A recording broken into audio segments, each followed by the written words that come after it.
बिस्मिल्लाहिर्रहमानिर्रहीम, अस्सलाम वालेकुम डियर व्यूअर्स। मैं हूं डॉक्टर कलीम रज़ा। उम्मीद है आप सब लोग खैरियत से होंगे। आज के इस व्लॉग में हम बात करेंगे मंकी पॉक्स की। यकीनन आपने नाम सुना होगा। चिकन पॉक्स तो आपने उसको बीट किया होगा अपनी लाइफ में। स्मॉल पॉक्स का नाम भी सुना होगा, जिसने लाखों लोगों की जो है वो जाने ली। लेकिन आजकल जो एक ट्रेंडिंग डिजीज़ है कोविड के बाद, वैसे तो अभी हम कोविड से उस तरह आज़ाद नहीं हुए, लेकिन अभी एक नई ट्रेंडिंग डिजीज़ आ गई है, मंकी पॉक्स। और कुछ बातें हैं जो आपसे डिस्कस करना ज़रूरी है कि ये कितनी ख़तरनाक बीमारी है और इससे हमें बचना कैसे है। बेसिकली जो मंकी पॉक्स का फर्स्ट केस था वो मंकीज़ में 1958 में सामने आया, अफ्रीकन कंट्री कांगो में। उसके बाद जो इंसानों में जो मंकी पॉक्स डिजीज़ जो फर्स्ट केस सामने आया था वो 1970 में आया था, वो भी अफ्रीकन कंट्री में। तो 1970 से लेके अभी तक आप देखें कि उस तरह से ये एक पूरी दुनिया में इस वायरस का आउटब्रेक नहीं हुआ था। लेकिन अभी जिस तरह से पिछले चंद दिनों में 14-15 कंट्रीज़ में ये जो केसेस सामने आए हैं, और जो कंसर्निंग बात है वो ये है कि बेसिकली ये जो मंकी पॉक्स है ये पर्सन टू पर्सन जो है वो शिफ्ट होता है, जिस कम्युनिकेबल है, लेकिन उतना कंटेजियस नहीं है जिस तरह से कोविड था। चूँकि वो डायरेक्टली जो है वो एयरबोर्न से स्प्रेड होता था, तो बहुत जल्दी वो पूरी दुनिया में फैल गया था। लेकिन ये जो इन्फेक्शियस पेशेंट होता है उसके साथ आपका अगर कंटैक्ट है, बॉडी फ्लूइड्स हैं, या फिर जो हमारे मेडिकल वॉरियर्स हैं जिनका पेशेंट्स के साथ जो डायरेक्ट एक्सपोजर होता है, तो वो हाई रिस्क पे हैं। लेकिन अभी जो केसेस सामने आए हैं, जिस तरह से अभी जो यूरोपियन कंट्रीज़ हैं वहाँ पे भी केसेस सामने आए हैं, तो उसमें जो पेशेंट की हिस्ट्री है वो ये जाहिर करती है कि उनका एक्सपोजर नहीं हुआ ना एनिमल्स के साथ, ना उनकी कोई ट्रैवलिंग हिस्ट्री थी अफ्रीकन कंट्रीज़ में। This is really concerning point कि अगर एक्सपोजर भी नहीं हुआ, उन्होंने उधर विजिट भी नहीं किया अफ्रीकन कंट्रीज़ में, तो फिर ये कैसे स्प्रेड हो रहा है। अभी 14-15 मुल्कों में इसके केसेस सामने आ चुके हैं। और दूसरी बात कि WHO ने भी रिसेंट मीटिंग कॉल की फ्यू डेज बैक। तो जब WHO मीटिंग कॉल करता है तो ये भी एक कंसर्निंग पॉइंट है। अब इसके अलामात क्या हैं?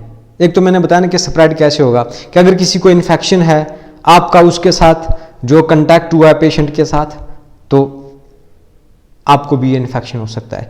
तो कितना जल्दी आपकी बॉडी में ये वायरस जाके और डिजीज़ काज कर सकता है। अगर आप किसी भी पेशेंट के साथ आपका एक्सपोजर हुआ है किसी एनिमल के साथ, तो फिर तकरीबन 10 से 12 दिन के बाद आपको अलामात आना शुरू होती हैं। कौन सी अलामात आएंगी? सर दर्द होगा, हल्का हल्का बुखार होगा, जिस्म दर्द करेगा, क्रैम्प्स होंगे, और फिर 1-2 दिन के बाद आपको रैशेज आना शुरू होंगे। और वो रैशेज शुरू कहाँ से होंगे? ओरल कैविटी से, आपके फेस से, फिर आपकी जो चेस्ट है, जो ट्रंकल रीजन है, यहाँ से फिर लिम्स पे आएंगे। अब यह सिलसिला तकरीबन 3 से 4 हफ्ते तक चल सकता है। जो अभी तक स्पेसिफिक ट्रीटमेंट है इसकी मंकी पॉक्स की, वो कोई इसकी ड्रग ऑफ चॉइस नहीं है, सपोर्टिव ट्रीटमेंट ही थी। लेकिन जो अभी वैक्सीन है जो स्मॉल पॉक्स के लिए यूज़ हो रही थी, तो वो बताया जा रहा है कि अगर वो वैक्सीन हम यूज़ करेंगे तो मंकी पॉक्स से हम इसका जो स्प्रेड है और जो अपना इम्यूनिटी है इसको हम बूस्ट कर सकते हैं अगेंस्ट मंकी पॉक्स वायरस। तो बचने का एक ही तरीका है कि एहतियात करें हम लोग। और जो ख़ास तौर पे अगर किसी को ये अलामात आ रही हैं सामने, तो हॉस्पिटल में विज़िट किया जाए, डॉक्टर के साथ रब्ता किया जाए, प्रॉपर ट्रीटमेंट ली जाए। और ख़ास तौर पे हमारे यहाँ एक ट्रेंड होता है, आपने देखा भी होगा कि अगर कोई भी बीमार है, चाहे कितना भी जो कंटेजियस इन्फेक्शन है, सीवियर इन्फेक्शन है, जिसमें उस तरह से जो ट्रेडिशनल जो है ना, जो हमारी रवायती तीमारदारी होती है उसकी ज़रूरत नहीं भी होती। लेकिन फिर भी क्या होता है कि हम लोग हॉस्पिटल्स में भी चले जाते हैं एक मरीज को देखने के लिए 20-20, 25-25 लोग जो है वो एक दिन में विजिट करते हैं। अब एक बेचारा तो ऑलरेडी बीमार है वहाँ पे, तो जो बाकी लोग आते हैं वो भी इन्फेक्शन वहाँ से लेके जाके कम्युनिटी में जो है एज ए कैरियर काम कर रहे होते हैं। तो मैं ये समझता हूँ कि इस तरह की जो इन्फेक्शियस डिजीज़ होती हैं, इसमें अगर हम लोग ऑनलाइन जो है वो तीमारदारी कर लें, फ़ोन कॉल पे ही खैरियत दरियाफ्त कर लें और अच्छी दुआएं दे दें, गुड विशेस दे दें, तो ये काफ़ी रहेगा।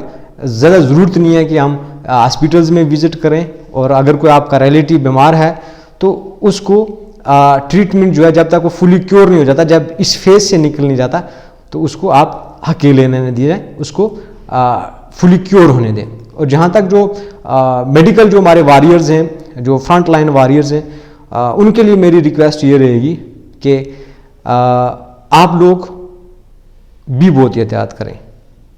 जितने भी जो प्रोटेक्टिव किट्स हैं, जितने भी जो एंटीसेप्टिक मेजर्स हैं, इस तरह के जो पेशेंट्स हैं, उनको देखने से पहले अपना कंप्लीट जो है वो जो पीपीज हैं, जो ग्लव्स हैं, मास्क हैं, N95 स्पेशली, तो ये आप ज़रूर जो है वो इस्तेमाल करें।